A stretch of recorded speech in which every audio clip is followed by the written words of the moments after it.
Você gosta de histórias empolgantes? Então fique conosco por alguns minutos e ouça. No 3º ano do reinado de Jeoaquim, rei de Judá, Nabucodonosor, rei da Babilônia, veio a Jerusalém e a sitiou.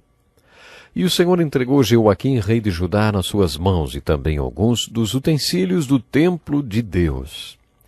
Ele levou os utensílios para o templo do seu Deus na terra de Sinear, e os colocou na casa do tesouro do seu Deus.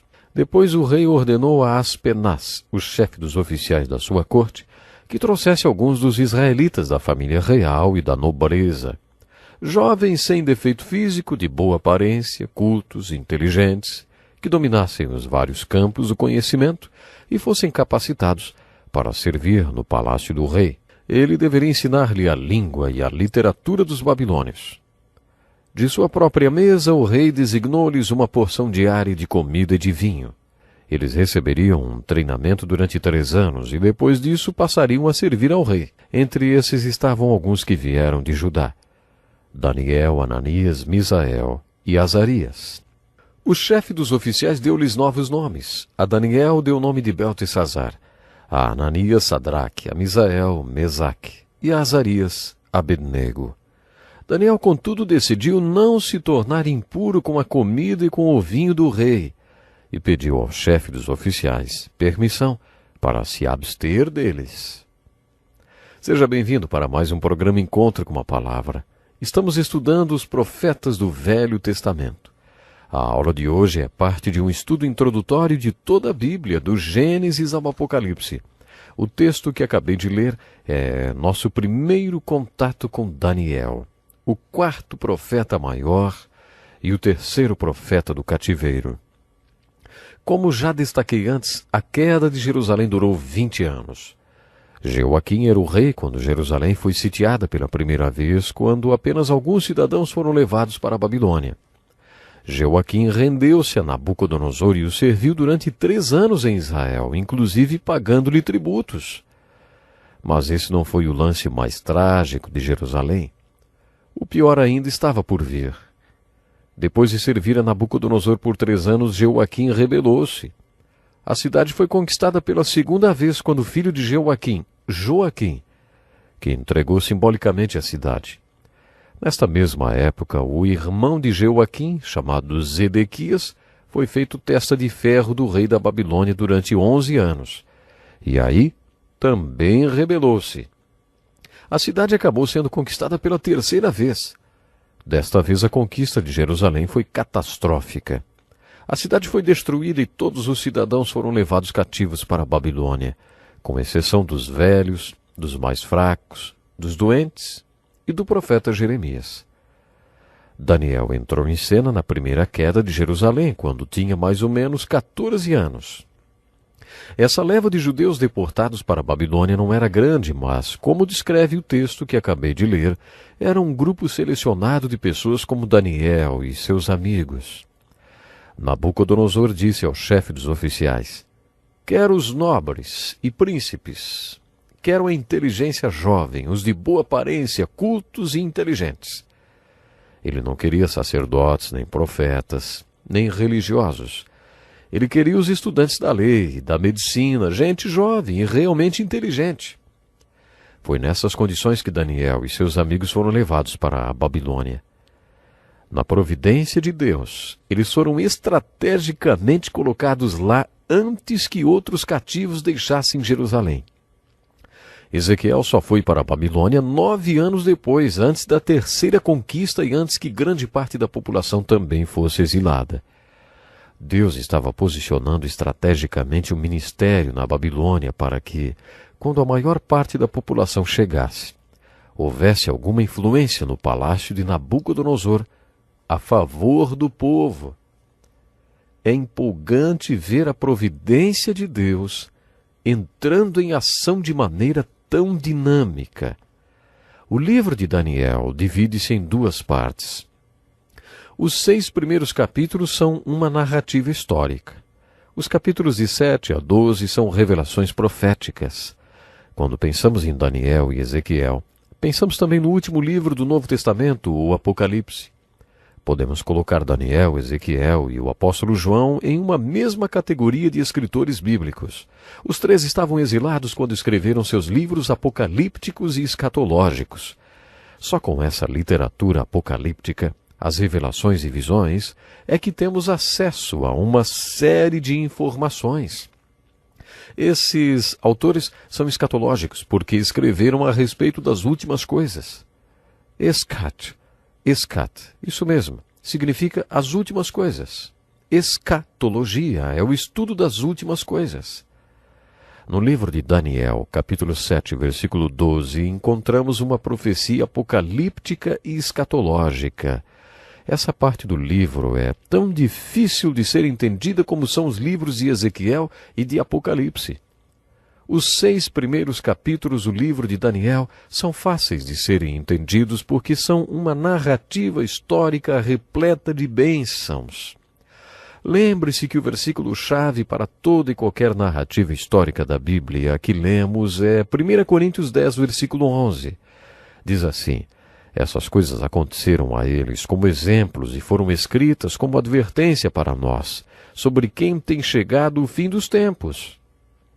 A narrativa histórica desses profetas serve para nós como exemplo e alerta. Por isso, procure pelos exemplos e alertas nos primeiros 6 capítulos de Daniel. Você encontrará vários. Todos os personagens da Bíblia têm os seus pontos negativos e positivos. Nos personagens do Novo Testamento, vemos só os pontos positivos deles e, nos do Velho Testamento, vemos os positivos e os negativos. Os personagens do Novo Testamento não são lembrados pelos seus pecados e erros. Eles são lembrados pelas suas vitórias. Por outro lado, a vida espiritual dos personagens do Velho Testamento parece uma montanha russa, cheia de altos e baixos. Daniel e José são uma exceção a essa regra. Esses 2 personagens são os mais puros da palavra de Deus. Daniel é um personagem bíblico puro. Ele foi para a Babilônia quando tinha 14 anos e lá viveu toda a sua vida no meio de uma cultura hostil. Ele sobreviveu a Nabucodonosor e ao seu filho Belsassar. Ele sobreviveu a Dário e viveu parte do reinado de Ciro o Grande. Ele viveu todo o período de 70 anos do cativeiro na Babilônia. Apesar de não ter voltado para Jerusalém por já ser muito velho e fraco, ele presenciou todo o retorno do cativeiro.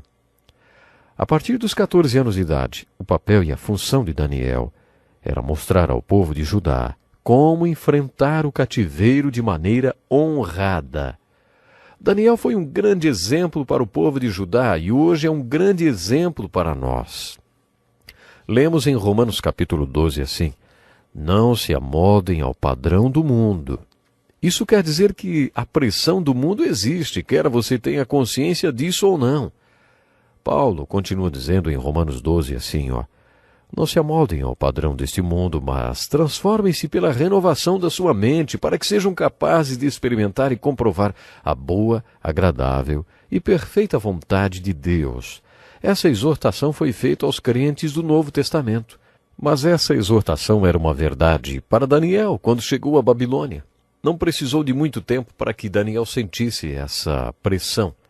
Lá estava ele, um garoto judeu de 14 anos estudando na Universidade da Babilônia junto com os sábios de Nabucodonosor, para um dia ele próprio também ser um sábio da Babilônia. Seu primeiro desafio foi a comida requintada da Babilônia. Provavelmente a dieta babilônica incluía carne de porco e todos os tipos de alimentos considerados impuros pelos judeus. No livro de Daniel, lemos que ele decidiu não se tornar impuro com a comida e com o vinho do rei. Todos aqueles jovens judeus tinham nomes que significavam algo para Deus. Toda vez que aparece um nome terminado com El, significa que ele tem alguma coisa a ver com Deus, porque a palavra hebraica para Deus era El. O plural era Elohim, ou Elohim, e o singular, El. Daniel significa Deus é meu juiz. O que queria dizer que Daniel andava diante de Deus, isso mesmo, pedindo que ele julgasse cada movimento seu. Misael quer dizer igual a Deus. Nomes como Ananias, que no original terminam com A, também fazem referência a Deus e quer dizer Jeová foi favorecido, ou no dia em que ele nasceu, Jeová, que quer dizer Deus, foi favorecido. Muito bem, voltando aos babilônios, a primeira coisa que fizeram foi mudar os nomes desses judeus adolescentes. O nome de Daniel foi trocado por Beltesazar, que significa Bel proteja a vida dele. Bel era um deus babilônico pagão. Tente imaginar esse jovem pedindo a Deus para ser seu juiz e guiar seus passos com um nome que é um pedido para um deus pagão proteger sua vida. Eles estavam tentando fazer Daniel acreditar que ele estava sob a proteção de um deus pagão. O nome de Misael foi trocado para Mesaque, que era Marduk, outro deus babilônico. Ananias foi trocado por Sadraque, que era o nome de um deus lua da Babilônia.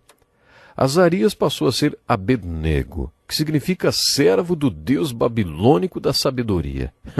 Como você pode imaginar, Nabucodonosor estava dizendo para aqueles 4 jovens logo de saída: vocês vão se tornar babilônicos. E foi aí que eles se tornaram grandes exemplos para nós.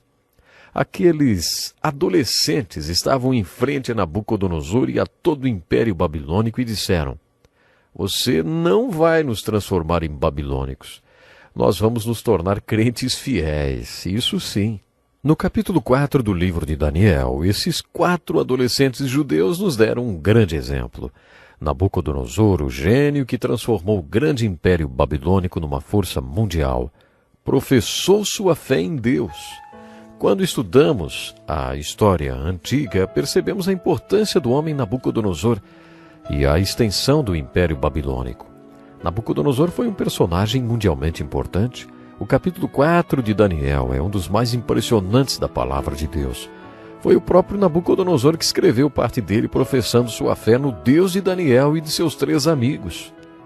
O que levou Nabucodonosor a fazer tudo isso?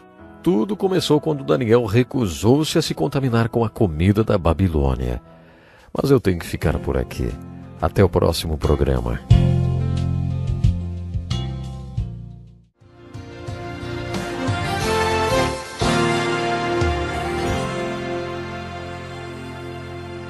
Seja bem-vindo, este é o Encontro com a Palavra. Em nosso programa estamos fazendo um estudo de toda a Bíblia. Esse estudo já nos trouxe aos profetas do Velho Testamento. No último programa iniciamos o estudo do profeta Daniel. Bem no início do ministério de Daniel, observamos algo muito interessante. O rei Nabucodonosor tinha ameaçado matar todos os sábios porque eles não conseguiam adivinhar o seu sonho, nem dar a interpretação dele. E isso incluía os alunos desses sábios e, claro, até o adolescente Daniel e seus 3 amigos. Daniel foi muito corajoso e pediu que o executor marcasse uma audiência com o rei para que ele contasse ao rei qual era o sonho dele e sua interpretação. E o executor fez isso. Os amigos de Daniel perguntaram se ele sabia qual tinha sido o sonho do rei. Daniel respondeu: eu não tenho nem ideia. Precisamos fazer uma reunião de oração.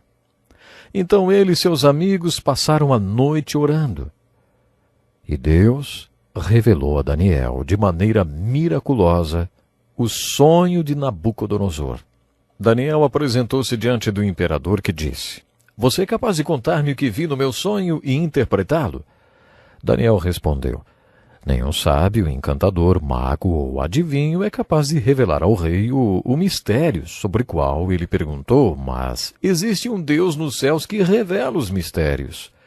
Ele mostrou ao rei Nabucodonosor o que acontecerá nos últimos dias. O sonho e as visões que passaram por tua mente quando estavas deitado foram os seguintes. E acreditem, Daniel contou o sonho e sua interpretação ao rei, desmentindo o que os sábios haviam dito.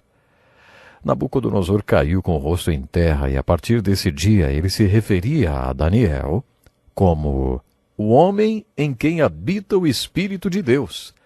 Daniel o convenceu de que o Deus que habita nos céus também habita dentro de nós. Daniel foi um exemplo para nós. Você acredita que o Espírito de Deus habita em você? Se ele vive, o que isso significa? Será que isso quer dizer que você tem capacidade para o sobrenatural e o milagroso? Gostaria que você respondesse sinceramente algumas perguntas. Primeira, você acredita que para Deus não há impossíveis? 2. Você acredita que nada é impossível para aquele que crê e confia em Deus? 3. Você acredita que, se Deus está conosco, em nós e para nós, tudo é possível para aquele em quem Deus está, com ele e para ele? Espero que você tenha respondido afirmativamente a todas essas perguntas, porque existem versículos na Bíblia que respondem sim a cada uma dessas perguntas que lhe fiz. A primeira pessoa a questionar o nascimento virginal de Jesus foi a própria Virgem. E quando ela duvidou, recebeu a resposta de que para Deus nada é impossível. Quando os apóstolos não puderam curar o filho de um homem e perguntaram ao Senhor por que não puderam curá-lo, Jesus respondeu: porque a fé que vocês têm é pequena. Eu lhes asseguro que se vocês tiverem fé do tamanho de um grão de mostarda, nada lhes será impossível. Quando os discípulos perguntaram a Jesus quem é que poderia ser salvo, Jesus respondeu: para o homem é impossível, mas para Deus todas as coisas são possíveis. Aquele homem cujo filho estava doente disse a Jesus: se podes fazer alguma coisa, tem compaixão de nós e ajuda-nos. E Jesus respondeu: tudo é possível ao que crê. Continuando nossa pesquisa, gostaria de saber se você já passou por pressões ou problemas que eram absolutamente inevitáveis, intoleráveis e impossíveis. Um dia perguntei a um homem: escuta, você já enfrentou alguma coisa que fosse absolutamente inevitável, intolerável e impossível? Ele respondeu: sim, todo dia de manhã, do outro lado da mesa, olho para o absolutamente inevitável, intolerável e impossível. Talvez você esteja passando por algum tipo de pressão.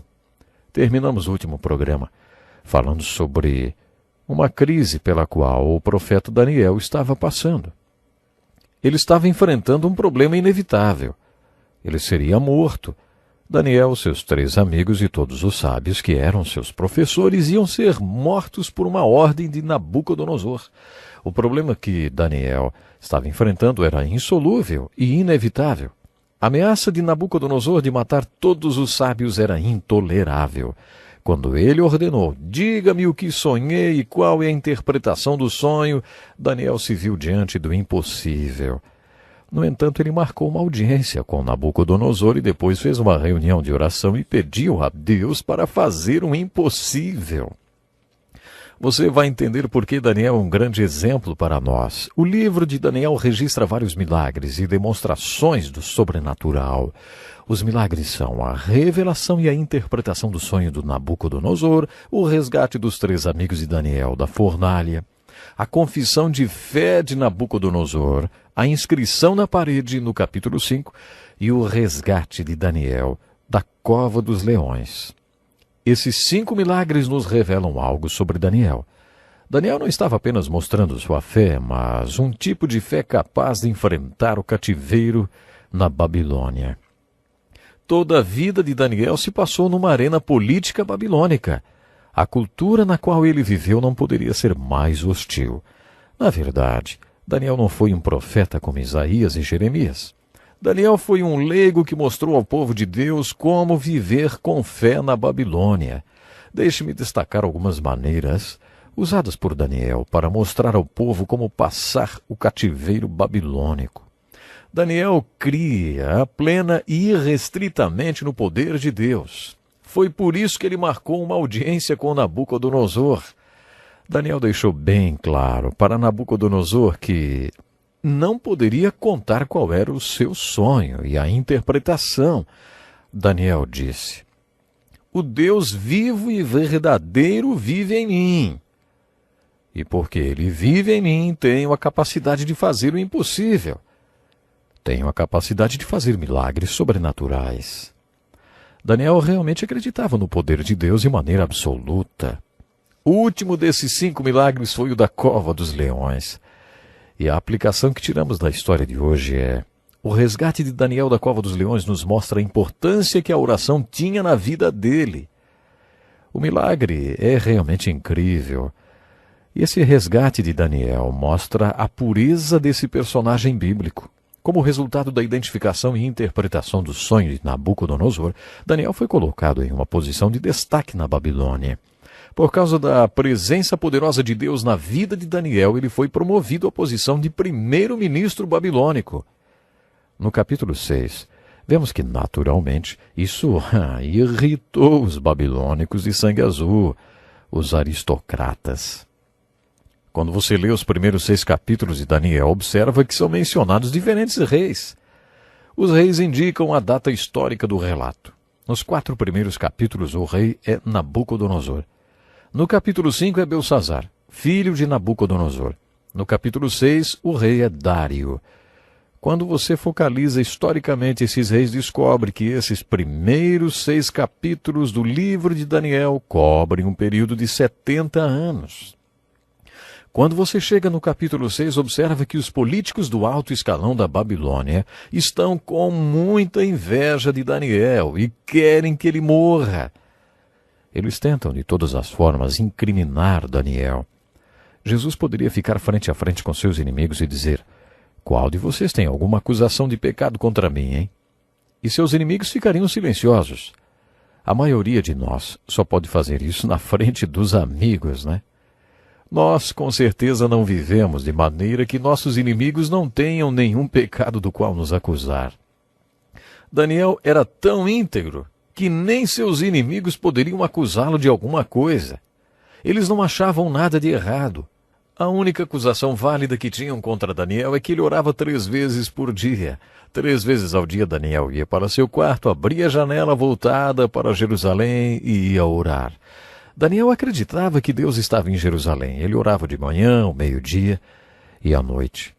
Sem fazer alarde, os inimigos de Daniel fizeram uma lei irrevogável, decretando que ninguém podia pedir ajuda a qualquer outra pessoa a não ser o rei.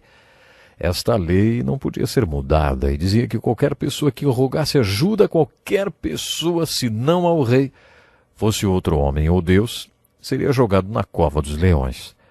Essa era a única maneira de incriminar Daniel. Será que Daniel parou de orar quando esse decreto foi anunciado?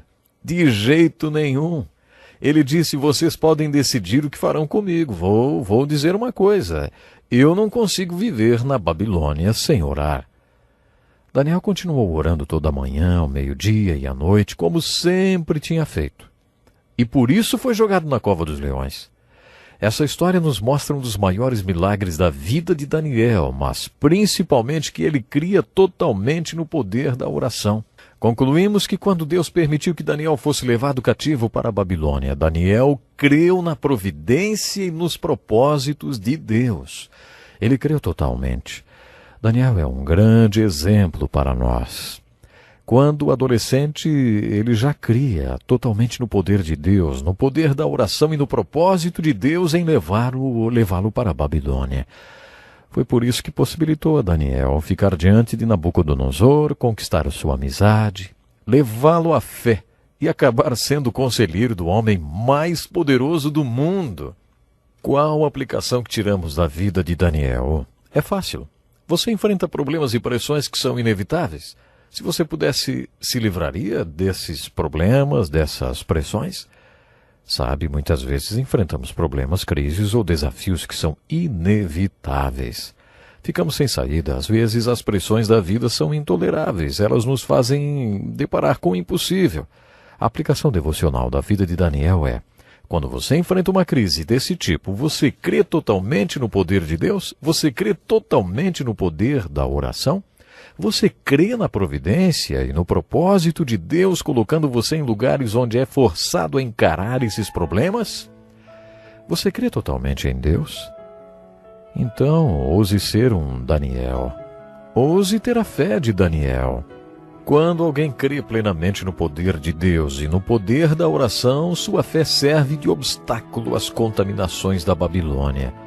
E vai além. Sua fé o faz tomar uma posição espiritual ofensiva.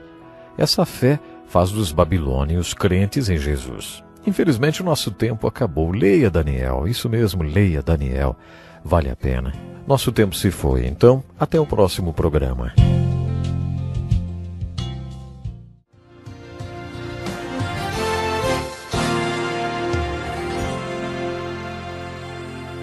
seja muito bem-vindo para mais um empolgante programa Encontro com a Palavra.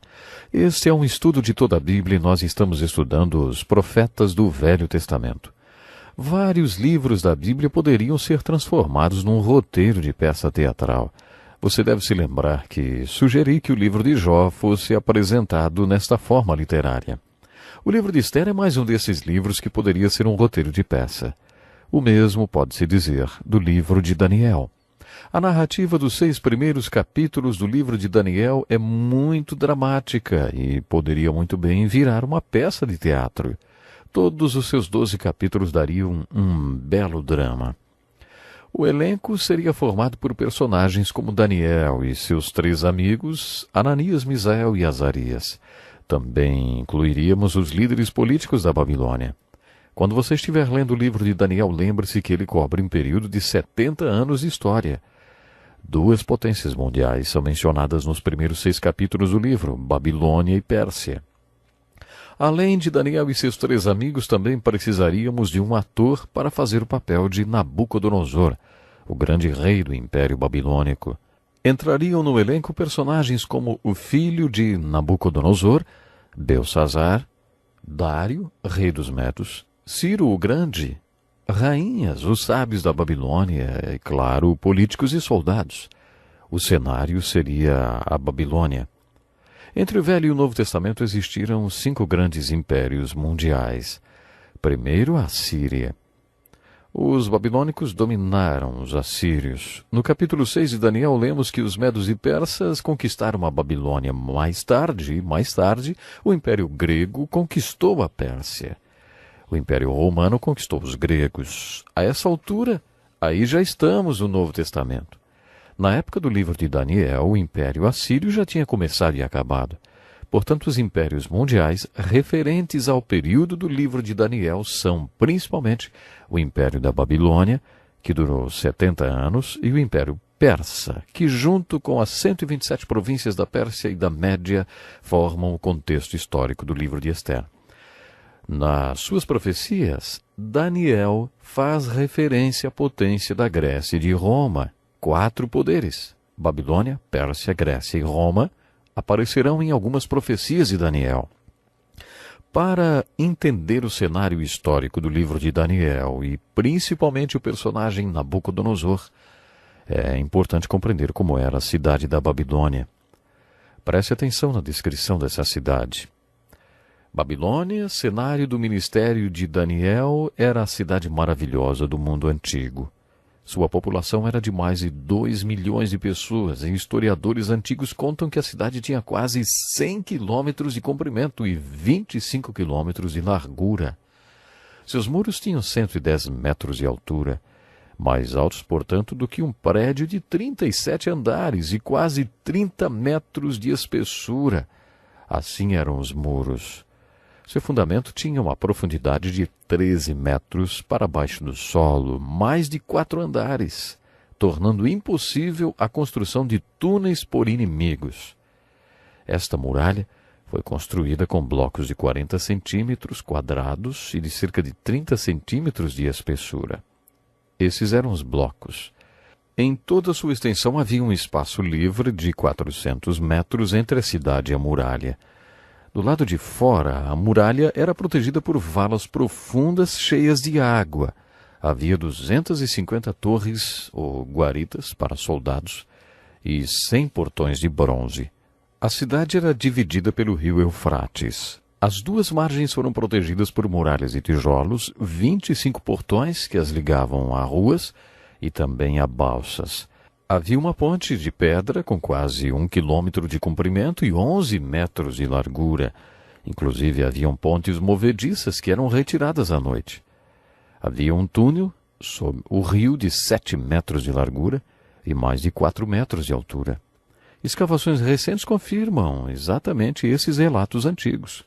O grande templo de Marduk ligava as torres de Babilônia e foi o santuário mais reconhecido em todo o Vale do Eufrates. Realmente a Babilônia era uma cidade dourada. A cidade era muito religiosa e tinha 53 templos e 108 altares à deusa Ishtar. O palácio de Nabucodonosor, muito frequentado por Daniel, Foi uma das construções mais majestosas já construídas sobre a face da terra. Suas extensas ruínas escavadas de 1899 a 1912 constatam tudo o que estamos falando. As paredes sul da sala do trono tinham 6 metros de espessura. O lado norte do palácio era protegido por 3 paredes. Ao norte delas havia mais uma parede de 18 metros de espessura. Um pouco mais além havia o muro interior da cidade, que consistia de 2 paredes paralelas de blocos de até 7 metros de espessura a 14 metros e meio de distância um do outro. Esse espaço entre as 2 paredes era preenchido com cascalho, formando uma espessura total de mais de 30 metros com uma vala profunda do lado externo. Mas para fora estava o muro exterior, construído da mesma maneira. Nos tempos antigos, essa cidade era simplesmente inviolável. Os jardins suspensos da Babilônia foram uma das 7 maravilhas do mundo. Os jardins eram suspensos até 55 metros no ar. Na época de Daniel, a cidade da Babilônia não era apenas a principal cidade do mundo, como também governava o império mais poderoso que existia. Esse império durou apenas 70 anos. Daniel esteve lá desde o seu surgimento até sua queda. Daniel era amigo e conselheiro do rei. Nabucodonosor era um gênio e o construtor do Império Babilônico. Dos seus 70 anos de existência, Nabucodonosor governou Babilônia durante 45 anos. Esta descrição da cidade é o palco da peça do livro de Daniel. O palco é o cativeiro babilônico, porque foi lá que o povo de Deus ficou cativo. Na verdade, o palco não é só o cativeiro babilônico. O verdadeiro palco era o cenário político babilônico. E foi neste meio que Daniel viveu e teve seu grande ministério. Esta peça também tem um enredo que divide-se em 2 partes. A primeira parte é formada pelos 6 primeiros capítulos, a narrativa histórica. A segunda parte vai dos capítulos 7 até o 12, quando Daniel recebe suas visões. Esta parte do enredo é chamada de escatologia, ou estudo das últimas coisas, o grande plano profético para todos os tempos. Dizem que todo o conceito de profecia bíblica pode ser dividido em 3 cenas. A primeira cena na profecia bíblica dividiria a história humana de Abraão ao cativeiro babilônico. Isto seria desde o nascimento do povo do pai Abraão até o cativeiro babilônico. A segunda cena seria o cativeiro babilônico até a segunda vinda de Jesus. A terceira cena iria da segunda vinda de Jesus até o reinado do milênio. É assim que algumas pessoas veem as 3 cenas da profecia bíblica. Observando a profecia bíblica sob esta perspectiva, vemos Daniel vivendo sua vida no final da primeira cena e no início da segunda cena. As profecias que começam no capítulo 7 são parte das cenas 2 e 3. O livro de Daniel é muito difícil de ser interpretado, assim como os livros de Apocalipse e Ezequiel. Você tem que buscar a ajuda do Espírito Santo para entender as visões de Daniel, que são repletas de símbolos. Vou dar uma tarefa a você. Primeiro, localize e identifique os símbolos. Segundo, pergunte a si mesmo como esses símbolos se interagem. Depois, qual é o significado dos símbolos? Depois que responder a estas 3 perguntas, pergunte-se aí. Depois de ter sido esclarecido pelo Espírito Santo, será que eu acredito no significado destes símbolos? Na primeira parte do estudo de Daniel, fizemos um esboço do perfil do homem Daniel. No programa de hoje, gostaria de focalizar em outra pessoa.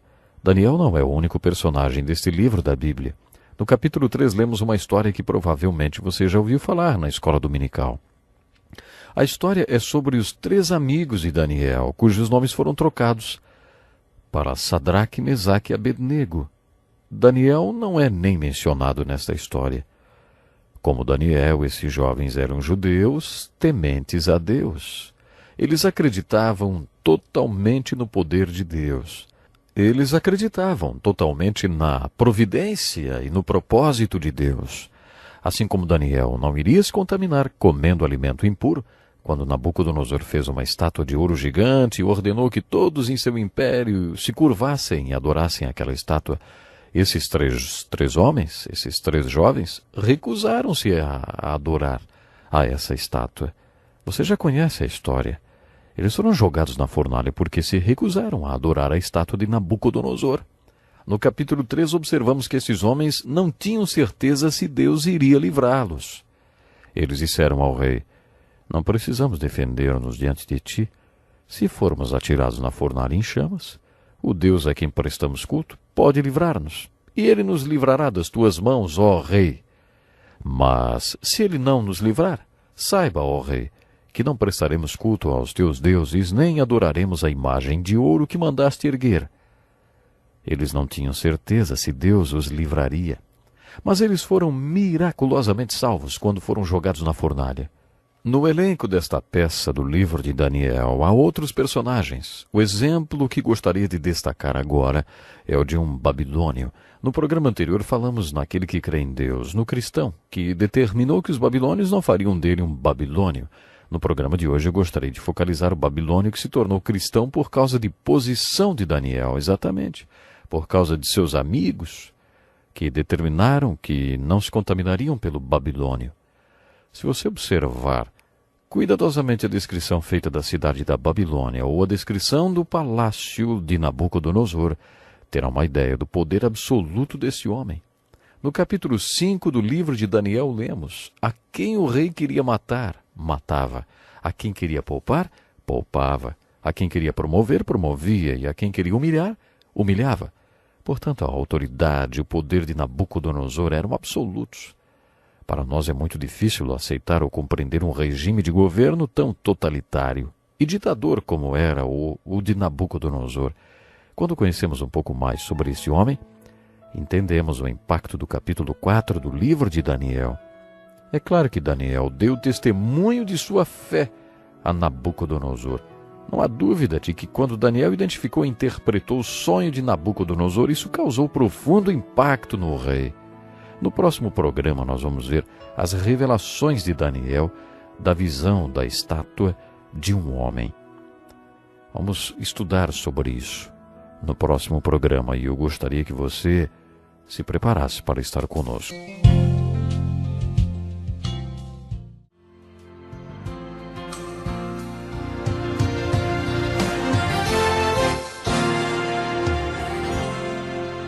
É uma alegria muito grande podermos estar chegando mais uma vez até você com o programa Encontro com a Palavra.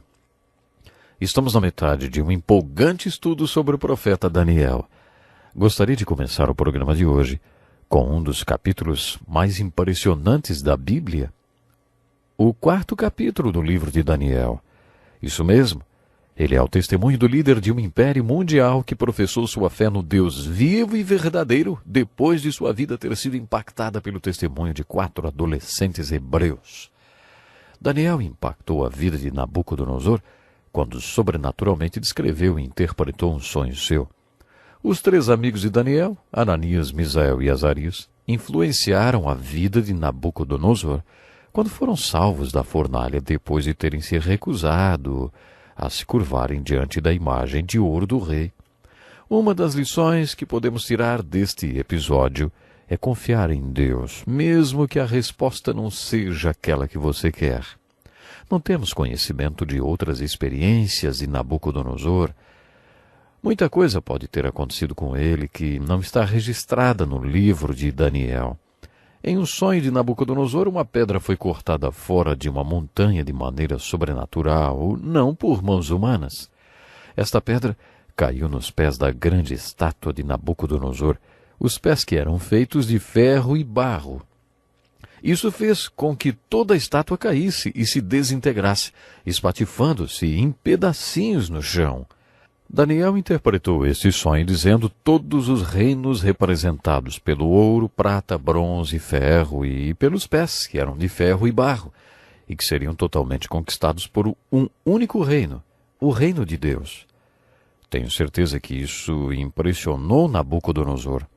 Não sabemos quais foram as palavras que Daniel usou para testemunhar para Nabucodonosor, mas no capítulo 4 lemos assim: o rei Nabucodonosor aos homens de todas as nações, povos e línguas que vivem no mundo interior, paz e prosperidade.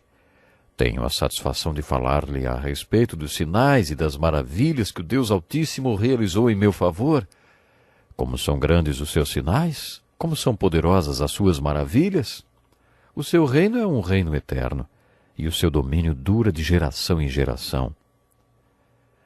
Eis a grande pedra que caiu sobre a estátua e transformou-se em uma grande montanha.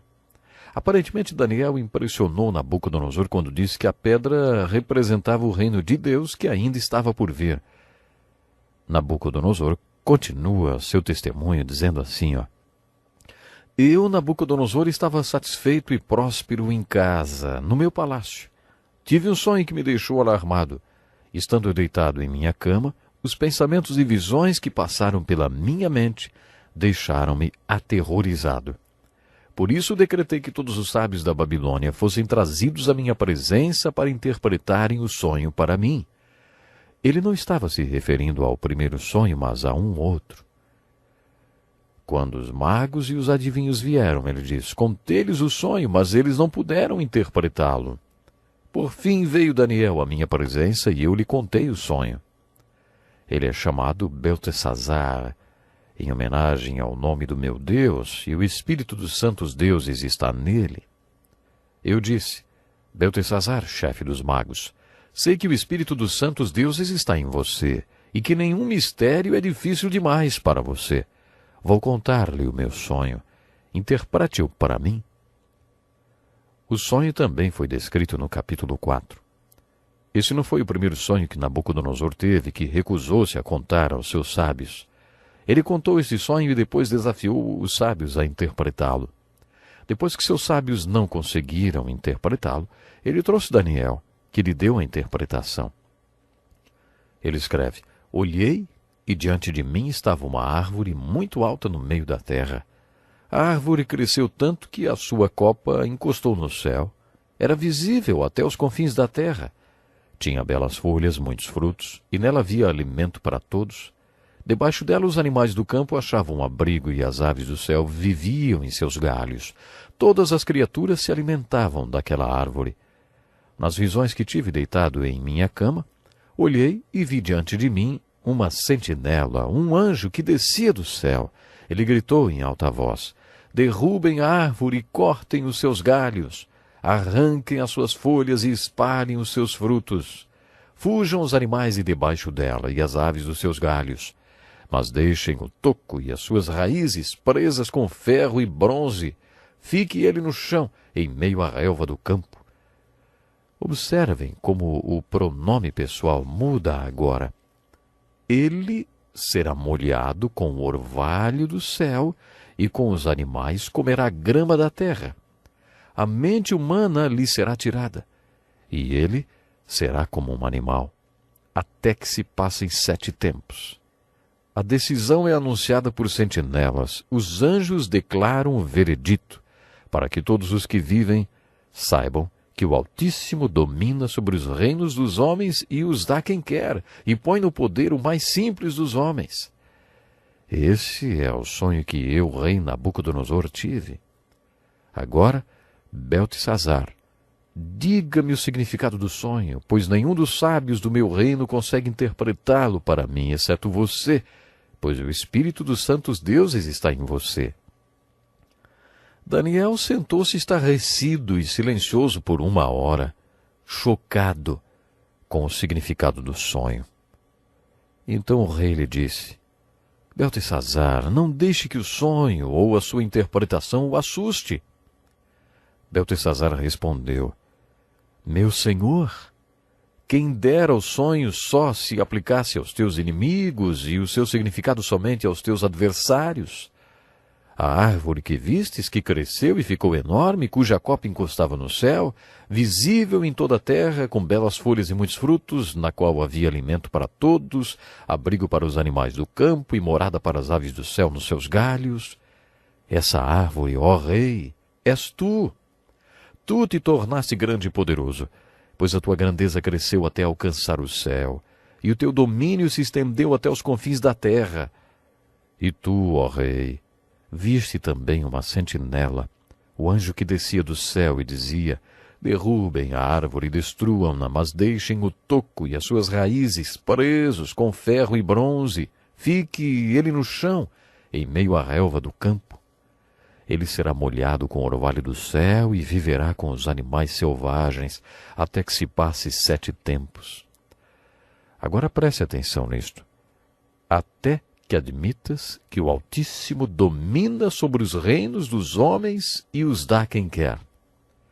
A ordem para deixar o toco da árvore com as raízes significa que o teu reino te será devolvido, quando reconheceres que os céus dominam. Preste atenção na ênfase que Daniel dá.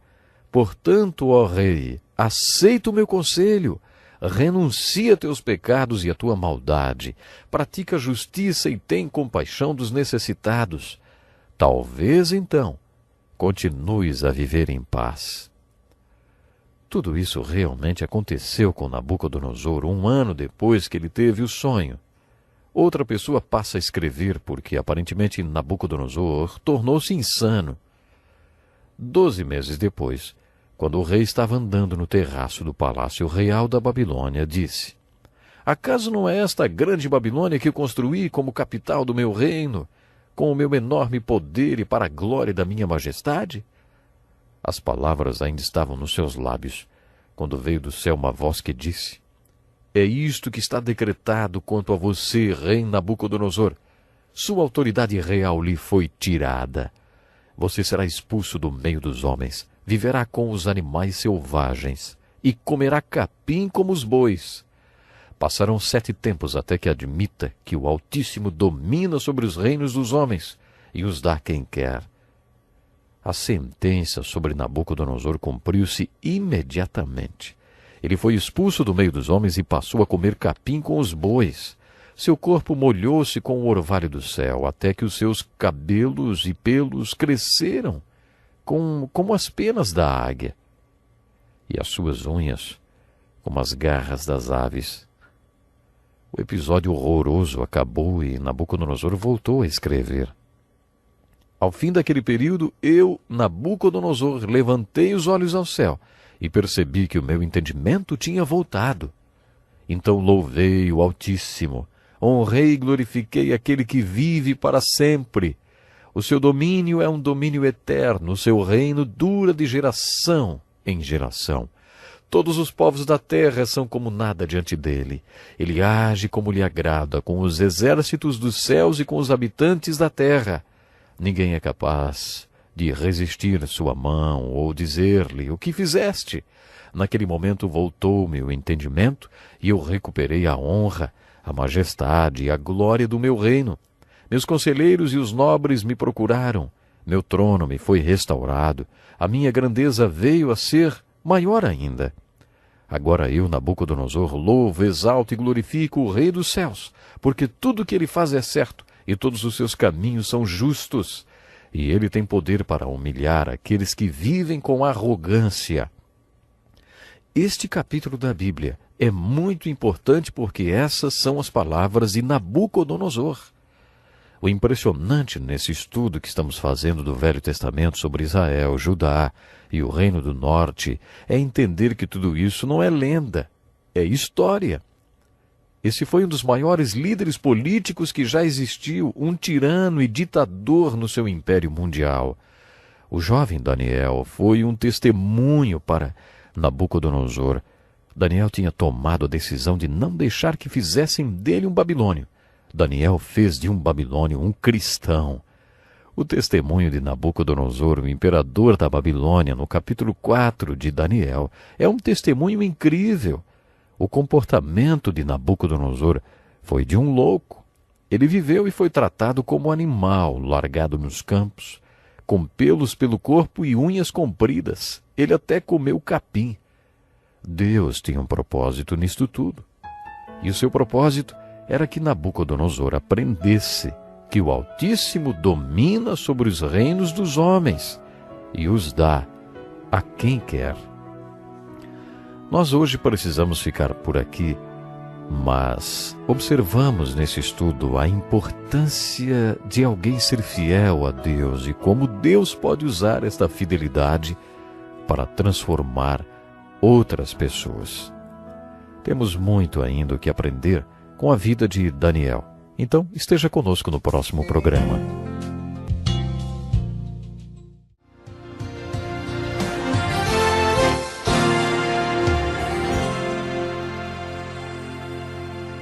Seja muito bem-vindo para mais um programa Encontro com a Palavra. Estamos estudando toda a Bíblia, do Gênesis ao Apocalipse.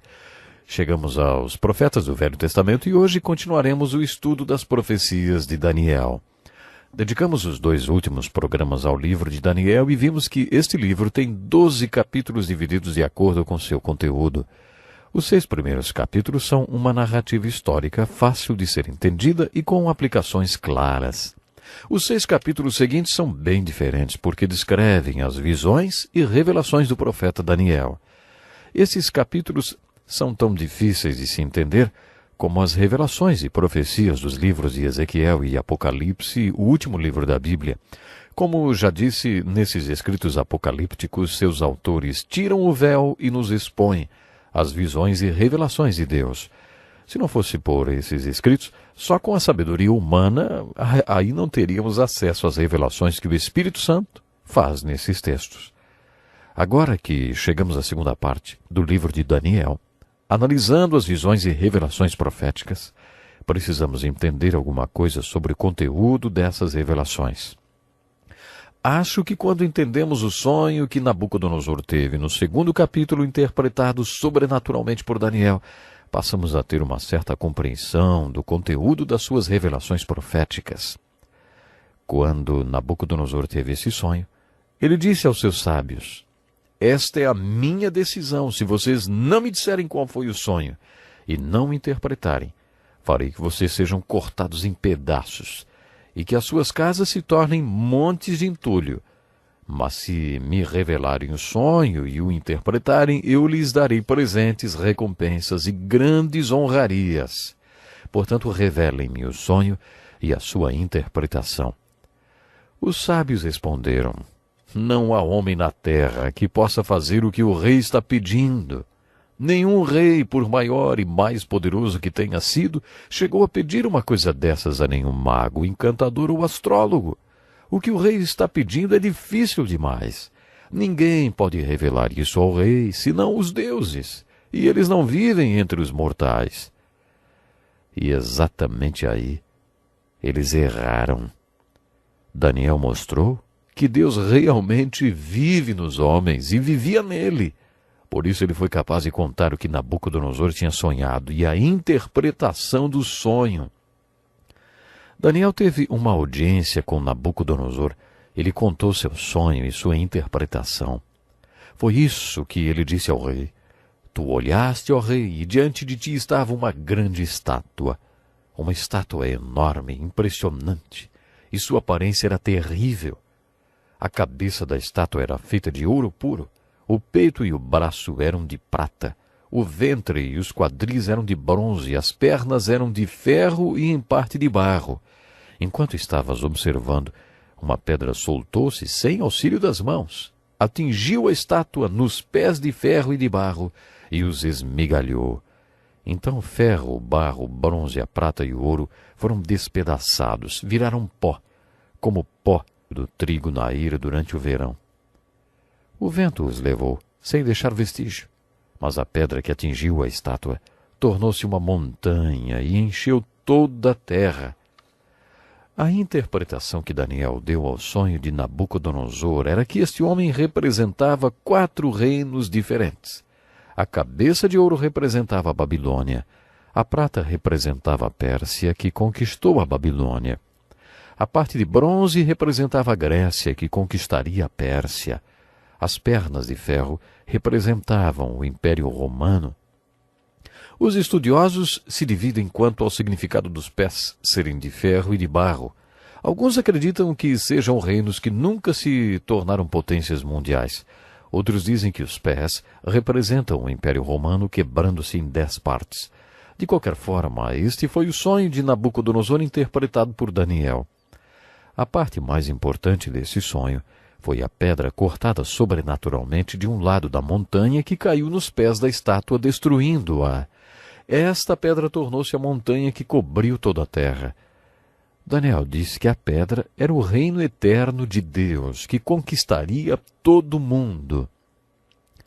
Esta revelação de Daniel serve como modelo que pode nos orientar na interpretação das outras revelações e visões que encontramos em seu livro, dificílimas de serem entendidas.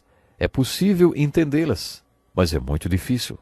Somente o Espírito Santo pode nos ajudar a entender essas visões, pois elas se referem a coisas que ainda vão acontecer.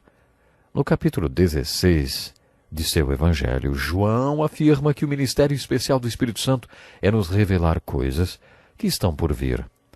Para entendermos e aplicarmos as visões e revelações do livro de Daniel, adotaremos alguns passos. Primeiro, observe os símbolos e as visões.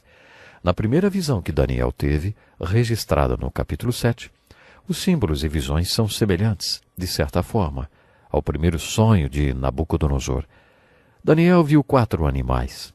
4 fortes ventos começaram a soprar e a agitar o grande mar, e então os 4 animais emergiram. O 4º animal era terrível e assustador e destruiu os outros animais, mas antes da destruição, cresceram-lhe 10 chifres. Depois cresceu mais um chifre pequeno entre os outros 10 chifres. Esse chifre pequeno tinha olhos e boca e falava com arrogância. Tudo isso é meio estranho e extraordinário, não é? Bom, fatos estranhos e extraordinários também seria um ótimo título para o livro de Daniel. É isso mesmo, fatos estranhos e extraordinários. Esses profetas tiveram muitas visões estranhas e extraordinárias. Sempre priorize a interpretação dada nas Escrituras, pois você terá certeza de que a interpretação está correta. Quando abordamos as visões de Daniel, devemos observar os símbolos e depois a ação e interação desses símbolos. Observe a interpretação dada no texto. Lembre-se que essa é a interpretação inspirada.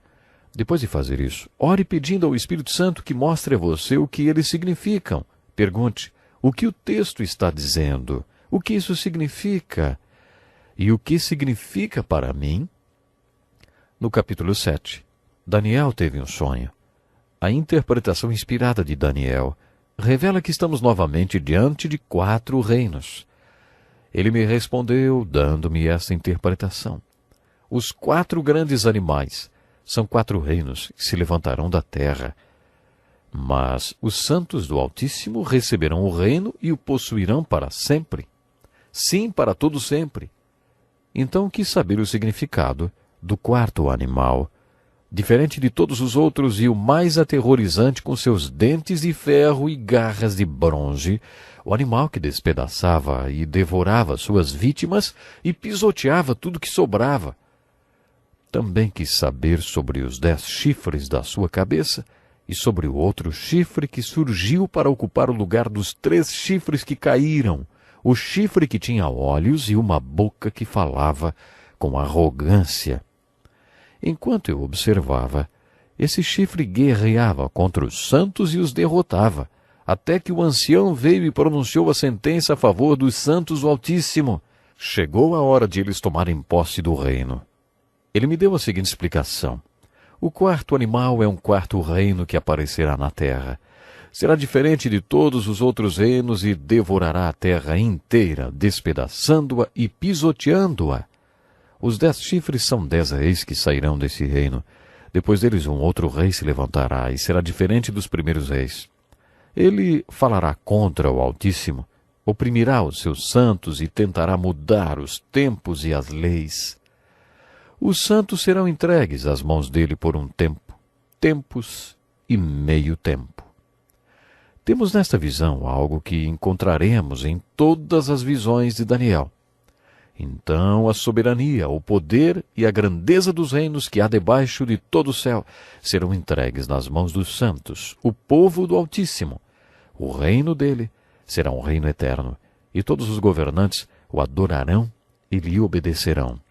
Depois de ter recebido esta visão e sua revelação, Daniel disse: Fiquei aterrorizado por causa dos meus pensamentos e meu rosto empalideceu. Guardei essas coisas comigo. Se você analisar esta visão utilizando os 4 passos que sugeri, tenho certeza que vai acabar concluindo que se trata de 4 reinos mundiais. Sempre que aparecem chifres na Bíblia, eles representam poder. O chifre de um animal é usado para destruir outros animais. Esses 10 chifres e o chifre pequeno representam poderes ou talvez reinos.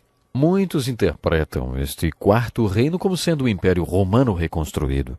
Na visão de Nabucodonosor, as pernas de ferro, o quarto reino, representavam o Império Romano. Alguns dizem que essa visão de Daniel também representa o Império Romano restaurado em um tempo futuro. Outros dizem que não, que o quarto reino do capítulo 7 é pior do que todos os outros. É como se fosse a pedra que caiu sobre os pés da estátua de Nabucodonosor, destruindo-a totalmente. Obviamente, essa figura representa o reino de Deus. Ele é diferente de todos os outros, forte e terrível, ilustrando a ira de Deus. Não podemos ser dogmáticos a respeito da interpretação dessas visões. Devemos ser bem humildes quando as interpretamos.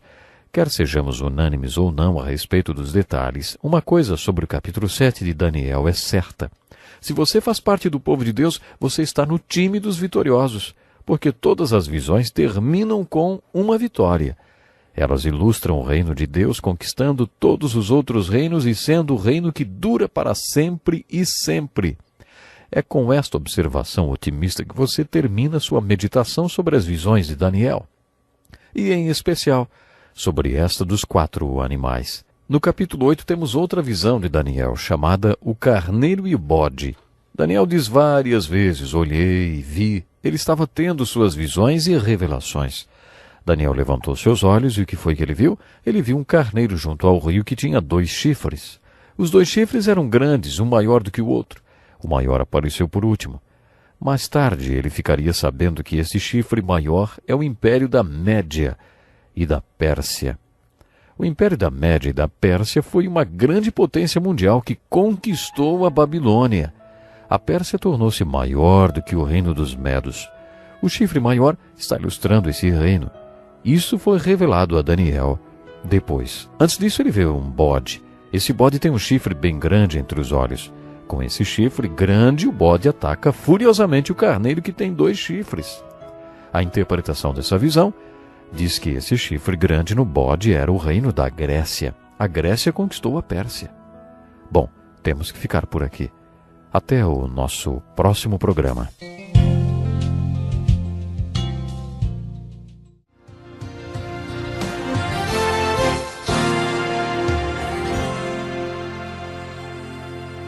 Estamos começando mais um encontro com a palavra e você é muito bem-vindo. Nesse curso estamos estudando os profetas do Velho Testamento e temos gastado algum tempo com o profeta Daniel.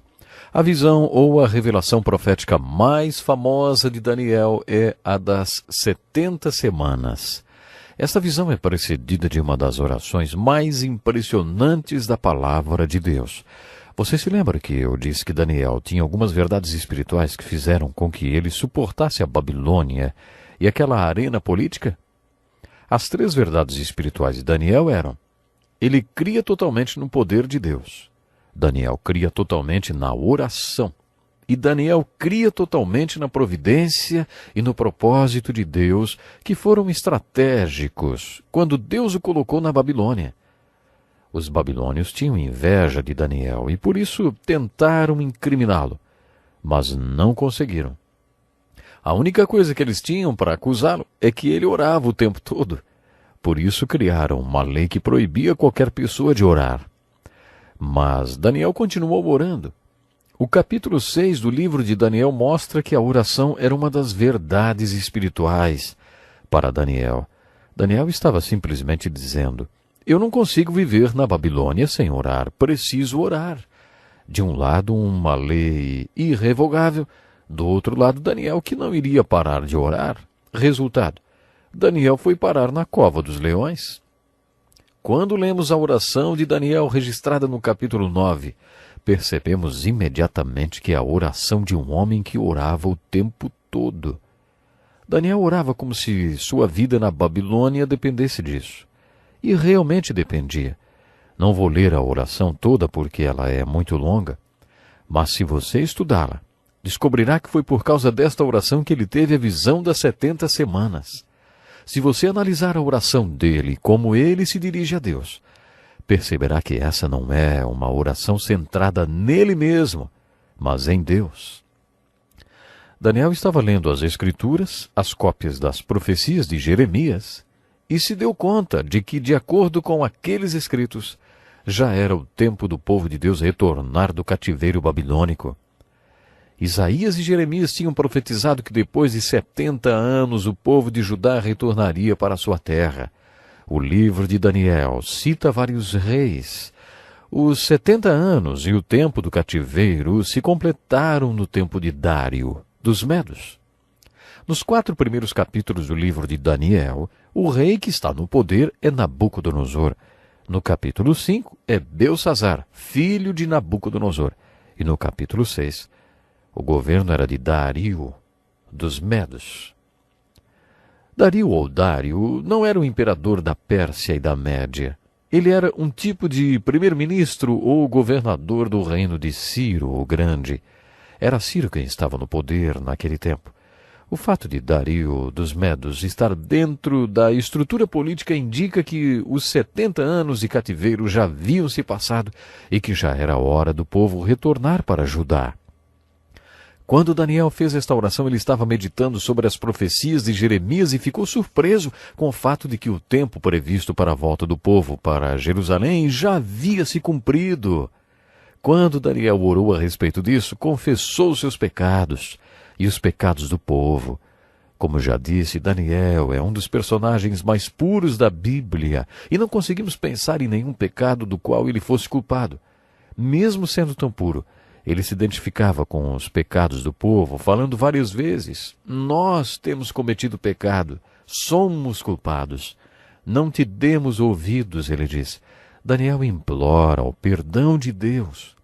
Todos os homens de Deus sabiam que Deus os perdoaria, mas Daniel tinha esse sentimento no coração de achar que Deus não iria querer perdoar. Ao mesmo tempo, ele sabia que o castigo estava terminando. Por isso ele estava empolgado, porque Deus, além de perdoar, iria restaurar o povo e levá-lo de volta para sua terra natal. Nesta oração do capítulo 9, Daniel ora com muita devoção a Deus. Ele diz: Senhor, grande Deus e temível, Senhor, Tu és justo. O Senhor nosso Deus é misericordioso e perdoador. Teus feitos justos, Teu santo nome, Tua grande misericórdia. Depois ele diz: Senhor, ouve, Senhor, perdoa. Senhor, vê e age. Por amor de Ti, meu Deus, não te demores, pois a Tua cidade e o Teu povo levam o Teu nome. Foi assim que Daniel orou a Deus. Mais tarde, quando o Messias veio, fato que foi profetizado nesta revelação das 70 semanas, ele ensinou a oração do Pai Nosso aos discípulos, mostrando que a oração deve ter algumas prioridades. Muitas pessoas começam a oração com uma lista de pedidos que mais parece uma lista de compras. Depois ficam se perguntando por que não acontece nada em suas vidas. Elas têm um conceito errado de oração. Devemos buscar a Deus com a nossa lista em branco e perguntar a Ele o que Ele quer fazer da nossa vida. Uma oração assim assemelha-se à oração de Daniel. Ouça a oração do Pai Nosso que Jesus nos ensinou. Pai nosso que estás nos céus, santificado seja o Teu nome. Venha o Teu reino, seja feita a Tua vontade, assim na terra como no céu. Dá-nos hoje o nosso pão de cada dia. Perdoa as nossas dívidas, assim como perdoamos aos nossos devedores. E não nos deixes cair em tentação, mas livra-nos do mal, porque Teu é o reino, o poder e a glória, para sempre. Amém. Jesus falou 3 vezes, Teu. Quando você orar, dê prioridade ao que deve ser dado. Jesus disse, vocês orem assim, Pai nosso, santificado seja o Teu nome. As pessoas não precisam saber o que eu sou, mas têm que saber o nome de Deus. O nome de Deus é a essência, claro, é a essência de quem é e do que Deus é. O povo tem que saber isso. E é nisso que você deve pensar quando invoca o nome de Deus. Jesus orou, venha o Teu reino. O que significa? Seja feita a Tua vontade, assim na terra como no céu. A expressão na terra indica num vaso de barro. Que a Tua vontade seja feita em mim, quer dizer, neste vaso de barro, aqui, como é feita nas dimensões celestiais. Depois que você colocou Deus em primeiro lugar na sua oração, Teu nome, Teu reino, Tua vontade, você faz os seus pedidos e diz, dá-nos. Você pede aquilo que precisa para ser um veículo através do qual o nome de Deus será santificado, o reino de Deus venha e a vontade de Deus seja feita. Depois você encerra sua oração dizendo: Teu é o reino, o poder e a glória para sempre. Se alguma coisa que você pediu acontecer, a glória será de Deus. Daniel seguiu esse mesmo padrão na sua oração, no capítulo 9 do seu livro. Enquanto Daniel orava, o anjo Gabriel apareceu e lhe disse: Assim que você começou a orar, houve uma resposta e eu a trouxe porque você é muito amado. Isso não é empolgante?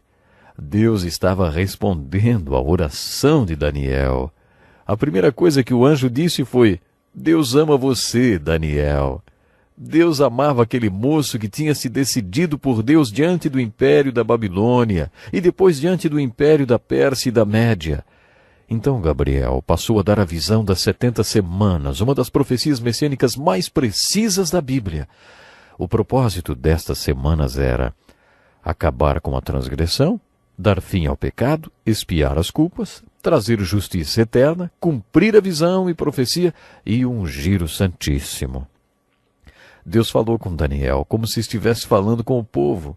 Chega, vocês já passaram por bastante sofrimento.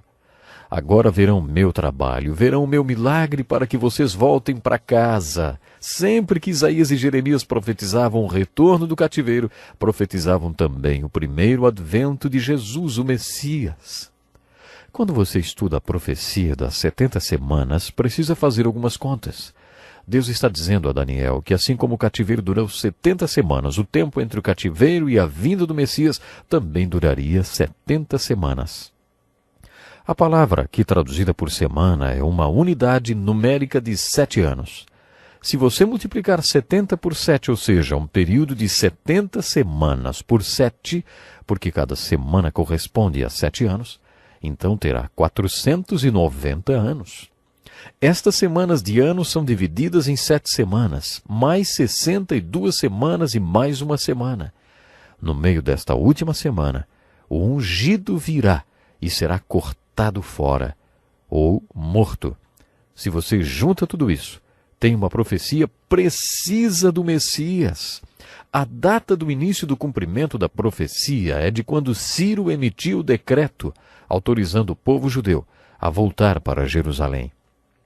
Houve 3 retornos, mas o principal ocorreu em 457 a.C.